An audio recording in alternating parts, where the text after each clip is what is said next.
Hello दोस्तों, स्वागत है आपके अपने इस YouTube चैनल जय हिंद भाई दीपक सर पे। दोस्तों, जैसा कि आप लोगों ने कल मेरे वीडियो को देखा होगा, जो आधुनिक भारत के इतिहास के बारे में, अंग्रेजों के आगमन के बारे में पढ़े थे, उसी श्रृंखला को कंटिन्यू करते हुए आज मैं आपके सामने उन सभी चीजों को अच्छी तरीके से डिटेल बाय डिटेल चर्चा करूंगा जो एग्जाम के दृष्टिकोण से या फिर ज्ञान के दृष्टिकोण से बहुत ज्यादा आवश्यक है। दोस्तों, क्या होगा, चीजों को आप इत्मीनान से देखेंगे, इत्मीनान से देखने के बाद मैं पूरी गारंटी लेता हूं कि यह मुजवानी आपके जबान पे एकदम रट्टू विद्या की तरह याद हो जाएगा। लेकिन कब? जब आप स्वयं इसे पढ़ना चाहेंगे तब। यानी कि जब तक आपके अंदर की इच्छा जागृत नहीं होगी पढ़ने के लिए, कोई भी किसी को भी जोर जबरदस्ती दबाव से पढ़ा नहीं सकता, कुछ सिखा नहीं सकता।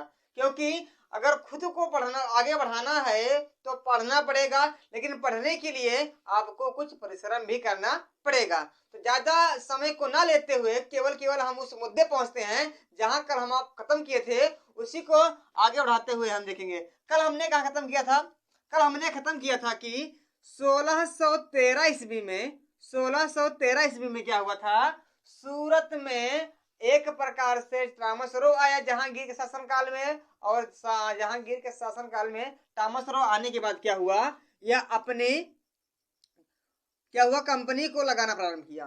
ठीक,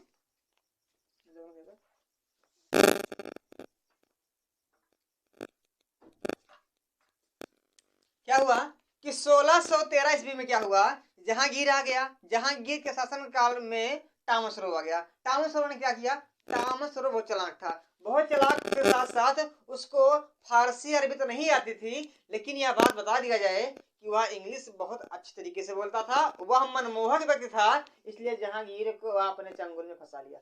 चंगुल में फंसाने के बाद वह सारी चीजों को क्या हुआ कि उस समय जहांगीर के दरबार में जैसे ही क्या हुआ, तामसरो घुसा, अपने पूरी भाषा के साथ ने पूरा जोर तो लगा दिया, जहांगीर को एकदम पसंद कर दिया। जहांगीर मार से उसके ऊपर एकदम जान छिड़कने लगे। अब जब जान छिड़कने लगे तो उठा के इसको दीवान घोषित कर दिया। क्या कर दिया? इसको उठा के दीवान घोषित कर दिया। कहाँ का? यह कर दिया भैया उस समय अजमेर। कहाँ का? अजमेर में। ठीक, अजमेर के साथ साथ वहां एक एरिया पड़ता है, वहां एक एरिया पड़ता है आपका इलाहाबाद। कहाँ का? इलाहाबाद का। इलाहाबाद, इलाहाबाद के साथ साथ एक एरिया पड़ता है मांडू। क्या पड़ता है? तीन एरिया में क्या किया, तीन एरिया में उसको उठा के दीवान घोषित कर दिया कि जाओ आप वहां का सारा पैसा लगान कर उठा के लाओ और हमें दीजिए। यानी कि कुल मिला के वह पूरी तरीके से इस तामसरो ने क्या किया था, जहांगीर का विश्वास प्राप्त कर लिया था। जहांगीर का विश्वास प्राप्त करने के बाद क्या हुआ, तकरीबन कुछ समय तक क्या हुआ, ये 1618 तक भैया क्या किया, फैक्ट्री लगाने में एकदम पूरी तरीके से कामयाब हो गए। यानी कि उत्तरी भारत की अगर बात की जाए तो कंपनी लगाने के लिए जहांगीर क्या किए, एकदम से खुला ऑफर दे दिया कि जहां तुम चाहो वहां ले जाके अपनी फैक्ट्री का निर्माण करो। इतना ज्यादा पसंद कर दिया था कौन, है तामसरो किसको, जहांगीर को। इतना दिमाग में बैठ गया, दिमाग में बैठी। देखो चीजें क्या होंगी, चीजें जब आपको एकदम सटीक बाई सटीक दी जाएंगी और आप अच्छे मन से अच्छे विचार से उसको पढ़ेंगे तो वास्तव में याद तो हो ही जाएगा, कोई कठिन बात नहीं है। लेकिन क्या हुआ, एक और बात, 1619 में क्या हुआ, ये तामसरो जो था ये अपने वतन इंग्लैंड लौट गया। क्या लौट गया? इंग्लैंड लौट गया। कौन? तामसरो। तामसरो क्या हुआ, तामसरो क्या हुआ, तामसरो लौट गया कहाँ पे? इंग्लैंड में। लेकिन इंग्लैंड में जाने के बाद वह सारी चीजें बना चुका है तब लौटा। उसके बाद क्या हुआ? उसके बाद कुछ नहीं हुआ। उसके बाद जैसा जैसा अंग्रेज चाहते थे, जहां जहां चाहते थे, उनकी मनसा जो थी वे सब चीजों को एकत्र करते हुए तथा जहांगीर के शासन काल में ही जहांगीर को राजी करके, जहांगीर को राजी करने के बाद वे अपने फैक्ट्री का निर्माण 1623 ईस्वी में एक नहीं अनेकों जगह ही किए थे। पहला अगर बात की जाए तो अजमेर में तो करेंगे ही, अजमेर के साथ साथ वहाँ एक स्थान पड़ता है भड़ौच, भड़ौच में किए थे। एक स्थान पड़ता है आपका वहाँ पे भड़ौच के साथ साथ अहमदाबाद, अहमदाबाद, अहमदाबाद में कर लिए भैया। उसके बाद आपके उत्तर प्रदेश में भी चले आए, आगरा में, आगरा में किए। साथ साथ जो सूरत की कंपनी थी इसको और ज्यादा मेंटेन किया, क्या किया, मेंटेन किया, इसको ज्यादा क्या किया, मेंटेन किया। ठीक, और साथ साथ जो मसूलीपट्टनम थी, मसूलीपट्टनम, मसूलीपट्टनम सेक्रेटरी को क्या किया, मेंटेन कर दिया। और मेंटेन करने के बाद 4-5 जैसे जब कंपनियां हो जाएंगी तो कहीं ना कहीं केंद्र भी बनाना पड़ेगा। और सूरत जो था, सूरत को उन्होंने अपना व्यापारिक केंद्र बना लिया। किसको, सूरत को अपना व्यापारिक केंद्र बना लिया मेंटेन करने के बाद। देखो इतना पावर है अंग्रेजों का। ठीक, अब क्या हुआ, लेकिन धीरे धीरे अब बात सोचो, पुर्तगाल वाले चुप नहीं बैठेंगे। पुर्तगाल वाले यही मौका तलाश रहे थे कि कब हमारा आमना सामना अंग्रेजों से हो, और अंग्रेजों से आमना सामना होने के बाद उनको ढिशुम मार क्या करें, हम मार के गिरा दें। तो क्या हुआ कि अब किसी तरीके से व्यापार उनका चलता रहा।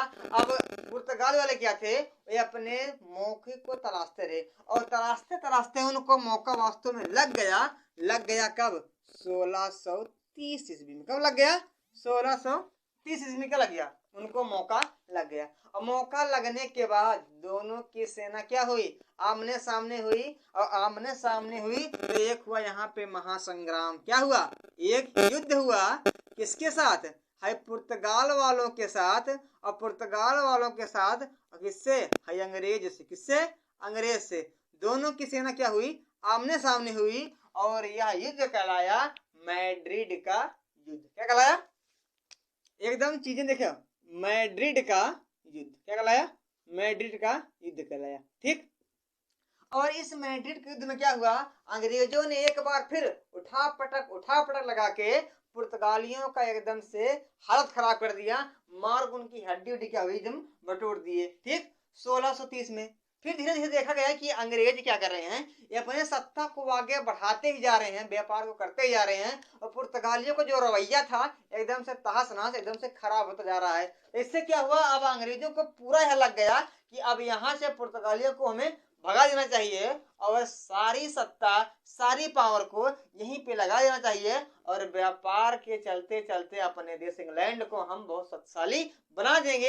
इसी मंशा के साथ क्या कर रहे थे, अंग्रेज व्यापार कर रहे थे। देखो धीरे धीरे ही शिकंजा है कस रहे हैं, बहुत चालाक है ये लोग। ठीक, और उसके बाद क्या हुआ, अब युद्ध हो गया। युद्ध होने के बाद अब उस तरीके से जो पुर्तगाल होगा उसकी स्थिति मेंटेन नहीं रहेगी। जब स्थिति मेंटेन नहीं रहेगी तो क्या होगा, अंग्रेज वाले फिर गुस्सा कसेंगे। फिर धीरे धीरे क्या हुआ, धीरे धीरे आ गया 1640। क्या आ गया, 1640 आ गया। 1640 में क्या हुआ, इनको एक स्थान मिल गया। यानी कि अगर दिमाग लगाया जाए तो देखो जाए, मसूलीपट्टनम जो कि आंध्र प्रदेश का है, वहां पे कुछ हिस्सा हो गया। बाकी सूरत साइड पूरा हिस्सा हो गया। धीरे धीरे क्या हुआ, धीरे धीरे 1640 में वह पहुंच गए कहाँ पे, पहुंच गए मद्रास। कहाँ पहुंच गए, मद्रास। अब मद्रास पहुंचे तो मद्रास पहुंचने के बाद, जब पहुंचे तो मद्रास नहीं था, लेकिन जब पहुंच गए तो उन्होंने मद्रास की संरचना का निर्माण किया। यानी कुल मिलाकर अगर सीधी सी बात क्या की जाए कि मद्रास का क्या किया, मद्रास का वहां पे स्थापना की। मद्रास शहर की जो स्थापना की वह अंग्रेजों ने किया। और स्थापना करने के बाद इसके चारों तरफ क्या किया, दुर्ग का निर्माण किया। क्या किया, एक इसके चारों तरफ दुर्ग का मतलब होता है घेराबंदी, किले का निर्माण किया। और वास्तव में जो मद्रास है वो मद्रास के सबसे पहले किलेबंदी का काम अंग्रेजों द्वारा किया गया। और उस किले का नाम रखा गया सेंट जॉर्ज किला। क्या रखा गया सेंट जॉर्ज किला।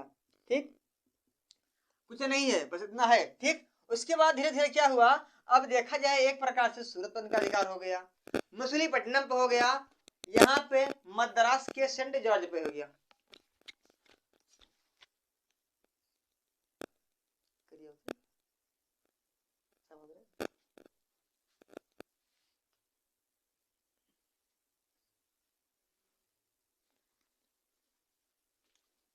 ठीक, क्या हुआ, मद्रास पे हो गया। ठीक, मद्रास क्या हुए, मद्रास की स्थापना किए और स्थापना करने के बाद उसके चारों तरफ किलाबंदी कर दी। यानी कि अब देखा जाए तो उत्तर भारत में हो गया, निचला कुछ एरिया हो गया, और दक्षिण भारत में भी इनका कुछ रवैया अब बढ़ गया। मद्रास की स्थापना करने के बाद बढ़ा, इससे पहले थोड़ा मोड़ा था। उसके बाद क्या हुआ, उसके बाद धीरे धीरे व्यापार चलता गया। अब बार बार लड़ाई थोड़ी होगी, अब इतिहास है, तुरंत माल लड़ाई हो इसमें थोड़ा होगा। और धीरे धीरे व्यापार चलता गया, व्यापार चलता गया तो एक व्यक्ति और आया, अंग्रेज था। वो अंग्रेज था, जानकार है ये होगा। 1651 ईस्वी में कब आया, 1651 ईस्वी में आया। उसका नाम था ब्रिजमैन। क्या था, कौन था वह था ब्रिजमैन। कौन था, ब्रिजमैन था।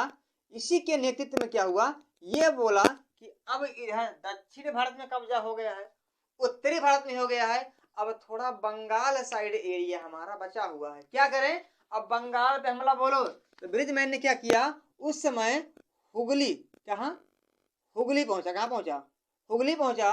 और हुगली पहुंचने के बाद क्या हुआ, ठीक, हुगली कहाँ पहुंचा, हुगली पहुंचा। हुगली पहुंचने के बाद देखा कि उस समय जो पुर्तगाली हैं, क्या हैं, जो पुर्तगाली हैं वह वहां पे व्यापार कर रहे थे। लेकिन जैसे वे पहुंचे, कौन, ब्रिजमैन के साथ उनके सेना, अंग्रेज पहुंचे, पुर्तगाली कल्ले से वहां से क्या हुए, खिसक गए। क्योंकि 3-4 बार थुराए हैं, जब 3-4 बार थुराए हैं अकल तो आ ही गई। आराम से क्या हुआ, आराम से वहां से निकल लिया बिना कुछ बोले वाले। अब इस बार क्या हुआ, इस बार इनको संघर्ष नहीं करना पड़ा, एकदम बिना मिलाए पूरा व्यवस्था बन गई। और देखा जाए तो उस समय क्या हुआ, हुगली पहुंचते ही ये 4-5 कोठी उस साइड, अगर देखा जाए तो पटना में कोठी खोल लिए, साथ साथ झारखंड में राजमहल एक स्थान है वहां पे कर लिए, और साथ साथ एक कासिम बाजार, क्या है, एक है कासिम बाजार की वहीं पे, पटना हुगली के पास। 3-4 स्थानों पे क्या किया, 3-4 स्थानों पे ये फैक्ट्री और खोल लिए। क्या कर लिए, फैक्ट्री और खोल लिए, ठीक, यानी कि पूरा व्यवस्था बन गया। 13 में है, 13 के बाद केवल केवल उन घटनाओं को पढ़ेंगे जो वास्तव में पेपर के दृष्टिकोण से, जानकारी के दृष्टिकोण से हमारे जानने के बहुत ज्यादा योग्य हैं, कि उन्हीं चीजों को पढ़ेंगे। बाकी इतिहास बहुत ही लंबा है, अगर शुरू कर दिया जाए तो शायद एक दिन में केवल 1 वर्ष का टॉपिक चलेगा, ठीक। बाकी पूरा पढ़ना है, 200 साल तक राज किए हैं, कम नहीं किया है, तो ऐसे थोड़ी करेंगे, ठीक। धीरे धीरे क्या हुआ, धीरे धीरे फिर व्यवस्था बनी, व्यापार होता गया होता गया होता गया होता गया होता होता होता। अब यहाँ पे कुछ आ गया मैटर, शादी विवाह का। क्या हो गया, अब मैटर आ गया शादी और विवाह का। शादी और विवाह किससे हुआ, उस समय शादी किससे हुआ, जो पुर्तगाल था, पुर्तगाल का एक थी रानी, पुर्तगाल की रानी थी, और पुर्तगाल की रानी से विवाह हो गया किसका, ब्रिटेन के राजा का। राजा मतलब राजकुमार था। तो यहाँ बात की जाए, यह बात है 1661 किसकी की जाए, 1661 में क्या हुआ, उस समय हो गया मामला विवाह हुआ का। किसका हो गया, विवाह का। विवाह किससे हुआ, पुर्तगाल की रानी थी, पुर्तगाल की राजकुमारी थी, जिसका नाम था कैथरीन। क्या नाम था, कैथरीन। क्या नाम था, कैथरीन। और जो यहाँ के राजकुमार थे, कहाँ के, इंग्लैंड के जो राजकुमार थे, इनका नाम था चार्ल्स द्वितीय। क्या नाम था, चार्ल्स द्वितीय। क्या नाम था इनका, चार्ल्स द्वितीय।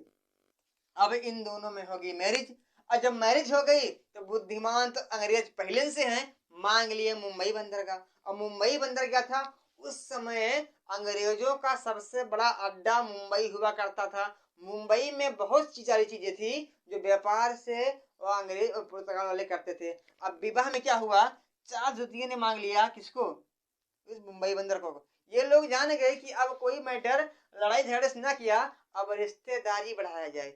रिश्तेदारी बढ़ा के क्या करेंगे, आराम से वैसे निकल लेंगे, नहीं तो अंग्रेजों का बहुत मार मारता है, 3-4 बार हमको थूरा है, ठीक। क्या किया, कैथरीन से चार्ल्स द्वितीय का हो गया विवाह। और विवाह में क्या किया, चार्ल्स द्वितीय ने उसको मिल गया बम्बई का बंदरगाह, बम्बई का बंदरगाह किसको मिल गया, चार्ल्स द्वितीय को मिल गया बम्बई बंदरगाह। लेकिन बम्बई बंदरगाह चार्ल्स द्वितीय को मिला है, ना कि वैसे अंग्रेज को जो भारत में व्यापार कर रहे हैं।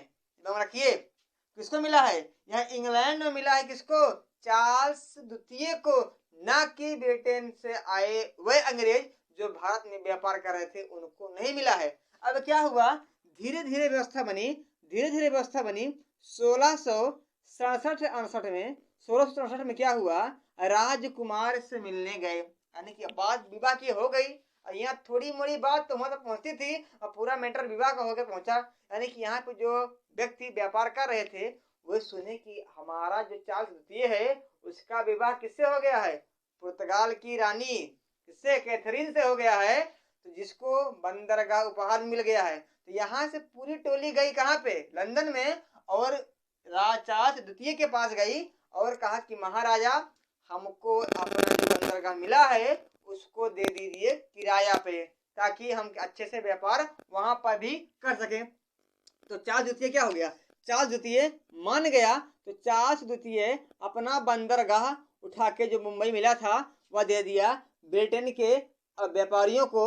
और कितने, 10 लाख पाउंड पे, कितने, 10 लाख पाउंड पे, यानी कि 10 लाख पैसा कौन लेगा, चार्ल्स द्वितीय लेगा। किससे, उस अंग्रेज से जो मुंबई बंदरगाह पे काम करेंगे, मुंबई बंदरगाह से व्यापार करेंगे। ठीक, अब क्या हुआ, लेकिन उस समय देखा जाए तो मुंबई की पुर्तगाली ने ज्यादा कुछ मेंटेन नहीं किया था। तो मेंटेन करने के लिए 1667-68 में एक व्यक्ति आया, उसका नाम था गेराल्ड आयंगियर। क्या नाम था, आयंगियर। नाम तो इनका बहुत खतरनाक होता है। जो गेराल्ड आयंगियर था वह क्या था, गेराल्ड आयंगियर वह एक बहुत ही ज्यादा वास्तुकार व्यक्ति था, यानी कि उसको हर एक चीज मेंटेन करने में ज्यादा इंटरेस्ट था। वह आया और पूरे मुंबई